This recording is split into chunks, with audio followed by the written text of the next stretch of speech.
If you've ever wondered how people like Tim Ferriss and Elon Musk get so much done in so little time, then today's episode is for you. Life is beautiful.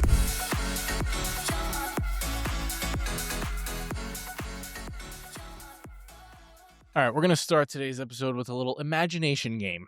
Okay? It's actually not really a game.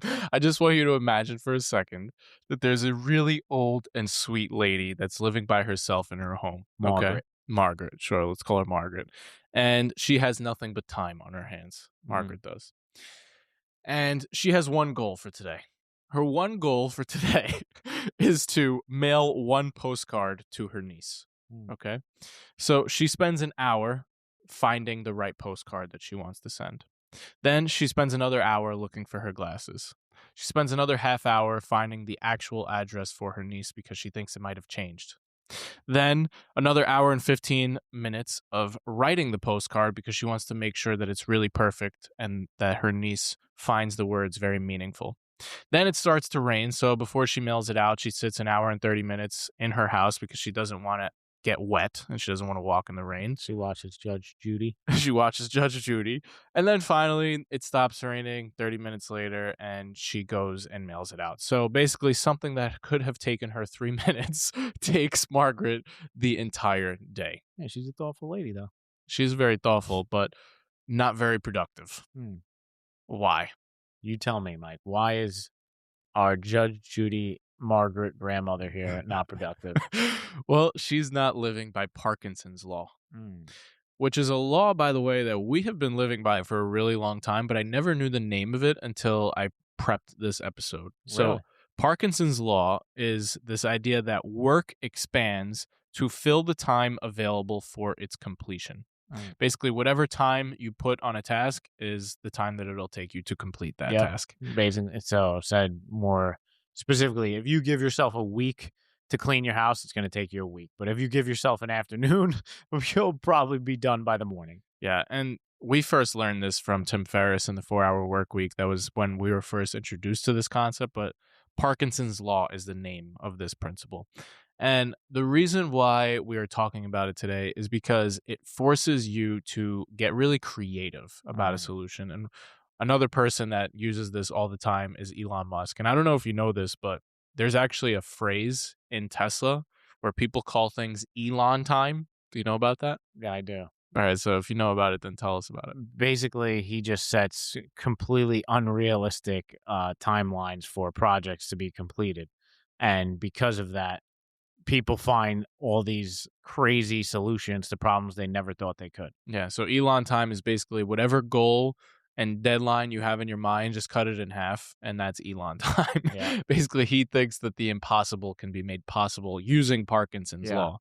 Doesn't the guy from Y Combinator also say something like this? Or maybe it's Peter Thiel, where he says, like, tell me what your 6-year goal is and tell me how you could do it in 6 months or something to that effect. Haven't you heard that one before, too? I think that's another Elon quote. Is it? I'm pretty sure. I don't know. But yeah, the concept is still the same. Basically, how can you do something in a lot less time? And basically, what it forces you to do is to get resourceful. Yeah. I think another word or term that I would use is when you set a goal and you're thinking like logically, you're thinking linearly, right? Yes. So if you do X, then Y will happen, right? But when you set a goal using Parkinson's law, where you ask yourself a question like, how can I achieve this goal, the 6-year goal in 6 months? Yeah. It forces you to think non-linearly, which makes you use other parts of your brain. It forces you to get creative and come up with solutions that your brain was not looking for in the past because you're not thinking so linearly anymore. So this is a tool basically that we want to share, and a tool that you can use for whatever goal that you're chasing down. I got to give you your flowers on this because you did this in our business with Blankets of Hope, like to perfection, when you launched our fundraiser called Right Click Give. So Right Click Give was a fundraiser, an NFT fundraiser that Mike came up with literally on a train ride home one day when we were asking ourselves that exact question. Like, how do we raise this amount of money in the next 2 weeks or some crazy thing like that? The goal was, so we were trying to raise $1 million in the year. And we said, how do we raise $250,000 this month? Yeah. That was the question. And then NFTs were super hot at the time, so the idea was, what if we, like, did something with NFTs? And then that kept evolving, and we kept opening the door to that creativity and nonlinear thinking, and I eventually came across this idea of, what if we launched the world's largest charity NFT fundraiser? Oh. And so I just started reaching out to all these guys like Gary Vee and all these big, the Bored Ape Yacht Club, and one by one, I told them, "Hey, we're doing the world's largest charity fundraiser for NFTs," and they bought into that vision. And yeah, we ended up raising Crazy. $250,000 in 1 month just from this one fundraiser. Yeah, that's wild. I also see this principle at play now that I'm a parent. Yeah, Basically, your the amount of free time you have just gets completely eliminated, yeah, and the things that were taking me like an entire day are now taking me literally not I'm not even kidding, like 20 minutes yeah. You to have to like be efficient. clean my apartment. It would be like, "Oh, we gotta clean the apartment today. It's a whole day thing." Now it's just like, boom, do laundry, come upstairs, put the things away, blah, blah, blah, blah, blah, and you're just so efficient because you have to be. Yeah.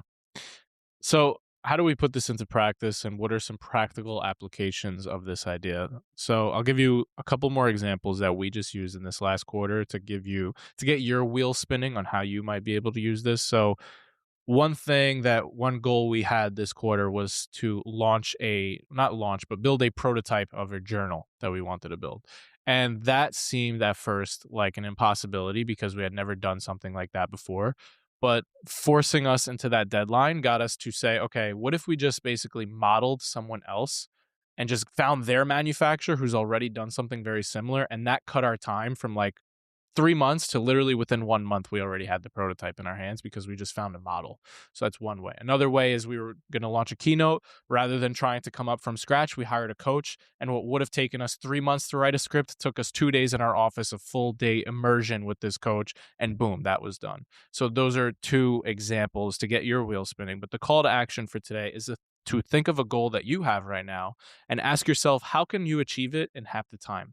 What resourcefulness lever can you pull? Maybe it's hiring a coach like we did for the keynote. I'm not really sure what the answer is for you. Hiring a personal trainer. Yeah, whatever it is, just asking that question will put your brain into non-linear mode and get you to start thinking creatively about your life and how you can get things done in a way that you didn't previously think was possible.